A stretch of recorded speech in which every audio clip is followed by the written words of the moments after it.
Hello, અમારી ઋતુચક્રમાં વાત થાય છે. આ શિયાળો, ઉનાળો ને ચોમાસું તમારે 3 દીકરા કે નહીં?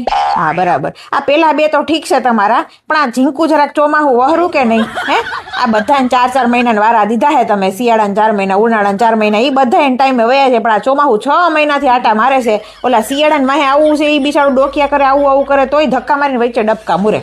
હે, હા તો એને કંઈક સમજાવો ને ભાઈ. અને એને અમારા ખેડૂત દૈસા બગાડી નાખી છે. હું ઈ ખેડૂ એના ઉપર જ નભે છે. અરે ભાઈ, મને બધી ખબર છે, ખેડૂ એના ઉપર જ નભે છે. પણ એ છે ને ટાણે આવે ને એને વાલા કહેવાય, કટાણે આવે ને વેરી કહેવાય. અત્યારે તમે જોવો ખેડૂત બિચારાને કંઈ વધવા નથી દીધું. હા, ખેતરમાં પાણી કરીને ખા જી મોલ થયો હતો ને એ બધો ધોવાઈ ગયો. એટલે તમે એને કંઈક સમજાવો.